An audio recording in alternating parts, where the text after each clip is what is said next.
I have not gone on my phone yet today, and I highly, highly recommend it.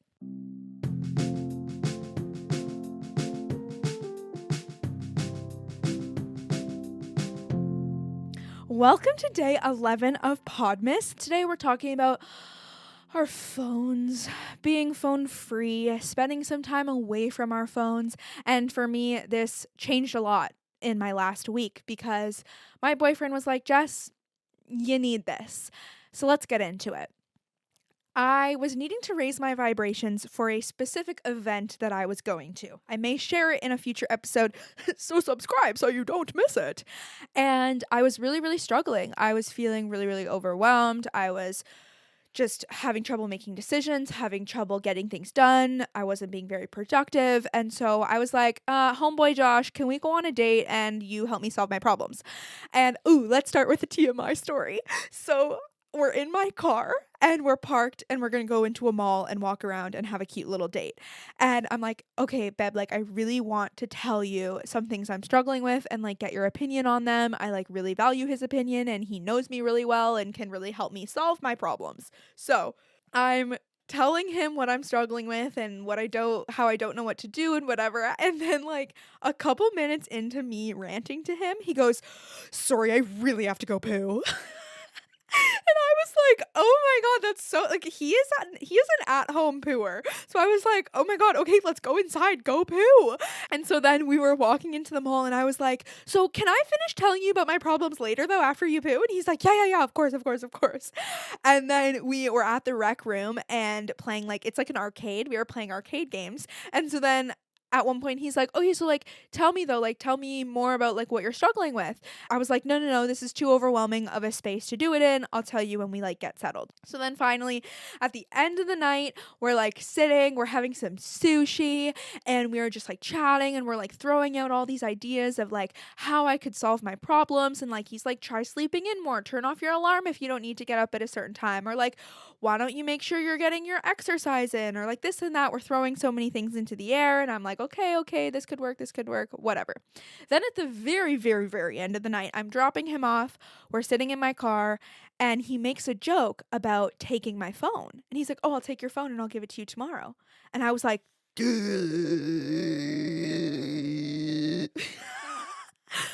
I was like, you can't take my phone. And there was just so much resistance in my body. And it was such a sign for me of like, Jess, if you're having all this resistance, like you need to listen to this. He didn't take my phone. He was like, I'm kidding. I'm not taking your phone. Like, you need it to drive home and make sure you get there safely. And he's like, what the fuck would you tell your mom? Like, my boyfriend confiscated my phone. But I was like, okay, though, you really did open up something that is, I think, really important and really, really triggered something for me. Because at the end of the day, if we're being honest with myself, I know I am overly addicted to my phone, as we all are, but I just knew that was actually the truth and the root of the problems of what I was experiencing.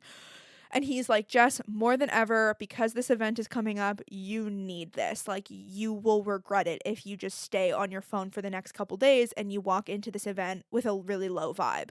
So I was like, fuck, you're right. Okay, I'm going to go home and I'm going to get off my phone. But then, like, all of these, like, roadblocks were coming up in my head because we're trying to, like, make up all these excuses for why we can't do the hard thing that we know will be better for us in the long run.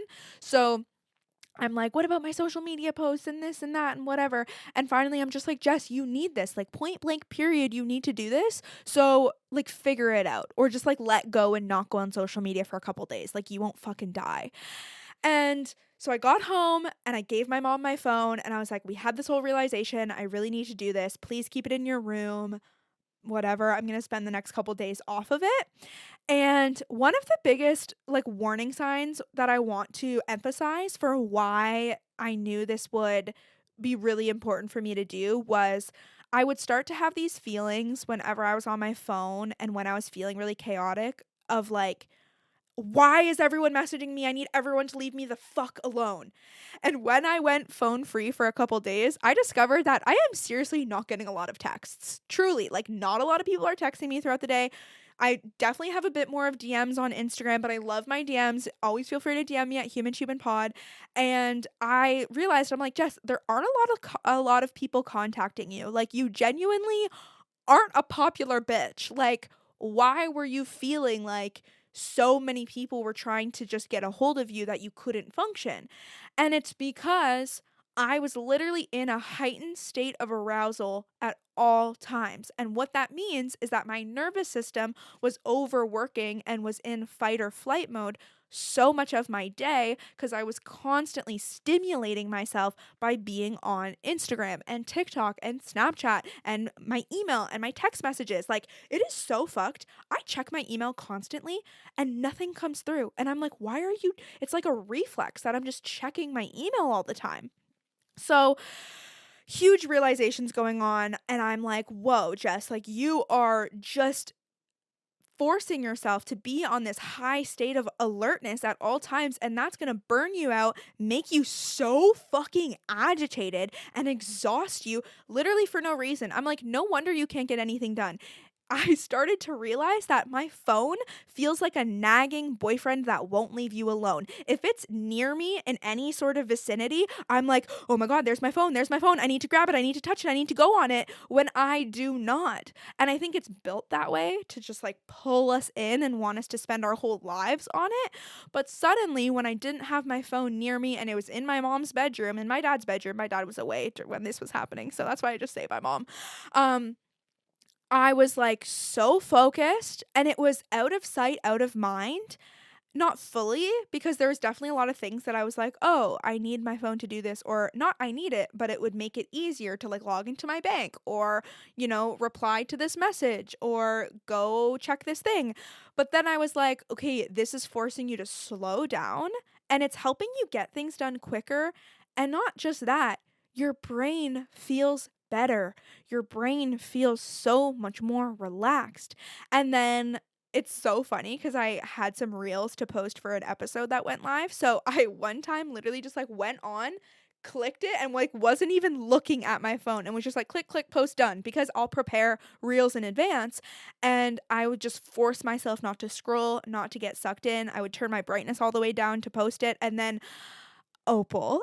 I forgot that I even wanted to share about Opal in this episode, but Opal is the reason I'm able to have boundaries when I do have my phone on me all the time, and it allows me to block my social media use. So I would go on, post a reel, and then immediately go on Opal and set a focus blocking session, deep focus, so I can't take a break, I can't touch the apps, and I would do it for like 16 hours. So then it's like, okay, you're done on social media for the day, bitch. So I have a discount code. The code is HUMAN for 20% off, and you can click the link in the show notes if you would like to just try Opal out. You have a 7-day free trial. It's changed my life. I purchased Opal in January of last year and then realized how often I was sharing about it. I should like reach out and be like, "Hey, can I get a code for my lovers, for my community?"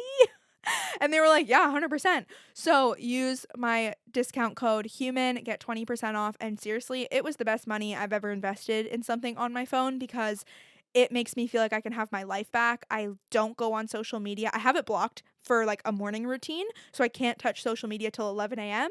And then 5 p.m. onward, I have it so it like I can take breaks, but social media is blocked. And then 9 p.m. onward, can't touch it at all. And now I'm also using blocking sessions more. So I'll go on it once in the day, maybe multiple times in the day, but I'll post my things I need to post, and then I'll block it for the rest of the day. So that's a really helpful tool. Instead of throwing our phones out the window, you can just block the apps that you're addicted to. Overall, with my phone free phase that I want to implement more often, I needed accountability. I needed my boyfriend to tell me, you need to take a break from this. And then I needed to put my phone into my parents' bedroom so that every time I wanted to go on it, I was like weirdly going into their bedroom. And I was like, I know this is weird, but I just need to go do something really quickly on my phone. And then it would just force me to put it right back. So right now, I've never, not never, but it's been years since I've kept my phone in my bedroom when I sleep at night. But now I'm trying to put it even further away from my bed. So it used to be in the room right outside my bedroom, but now it's like way over in a little kitchen area in my basement that I just like, and I literally put a tea towel over it, because if I see it, I'll want to touch it. And it made me realize that I touch my phone pretty quickly in the morning. Even though it's not the first thing I touch, I just still touch it within the first hour. So right now I've been awake for almost 2 hours and I haven't touched it, and my brain feels so much more friggin' clear. There are two more things I want to say that I noticed when I was phone free. One is that it was so much easier to transition between activities. I noticed that the thing I would always reach for was to scroll on Instagram or just check my email for no reason when I was done one thing and ready to start another. So let's say I'm done recording this episode and then I need to go eat breakfast or eat lunch. I already ate breakfast, but I need to eat lunch. I totally don't need to eat lunch when this is over because it will be 10 in the morning, but I'll need to eat something because I'm hungry right now. But I would stop recording, save everything, and then immediately go touch my phone. When I don't need to do that, it's not urgent. I could stop recording everything, save everything, and then go upstairs and have a snack.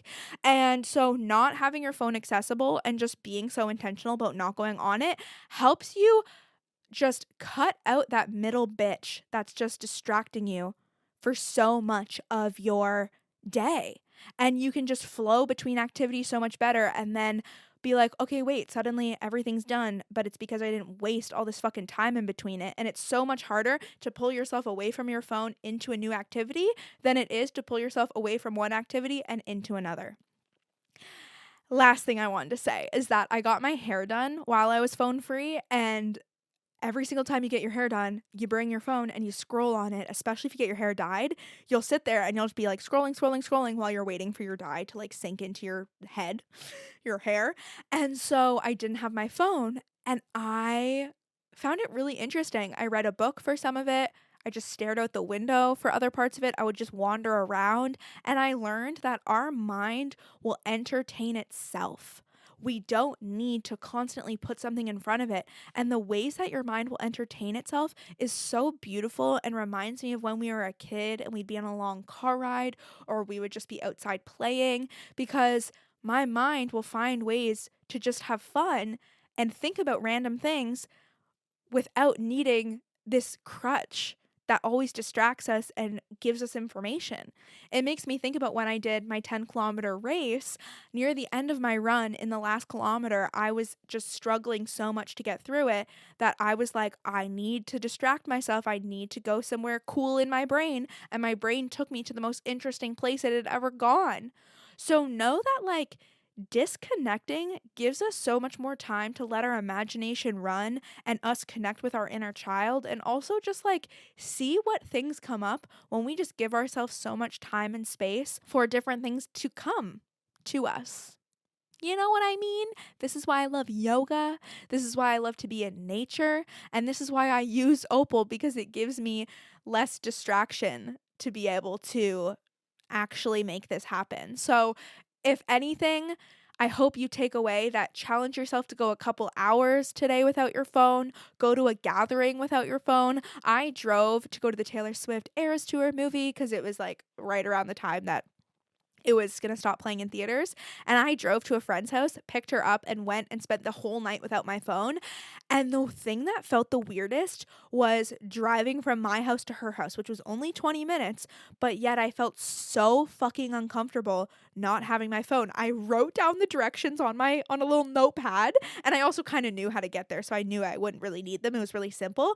But then I was like, it was so bizarre. Before I left, I was like, this feels like the weirdest thing to text you, but just so you know, I'm not bringing my phone, so I'm going to knock on your door when I arrive, which is like, why the fuck? What kind of era are we living in to have to say that in a text? But she was the best. She literally sat on her porch and she was sitting there all ready for me when I pulled up, which I loved. It meant so much. I am that type of person who's like, you tell me the time you'll be here and I'm sitting on the porch with my shoes on ready to go. So that was really cool, and it was just interesting to give myself the opportunity to see how I feel when I don't have this thing next to me as my fucking lifeline. And I've always tried not to be a texter and driver. My mom's tried to really instill that into me, but it creeps in at stoplights, and it's not good because that's literally how you can get in an accident and die. Okay? So we're going to end it on that dark point. But have fun. Good luck. And let me know how it goes. Submit a story below in the show notes. humantohumanpod.com/story submission. Everything is completely anonymous.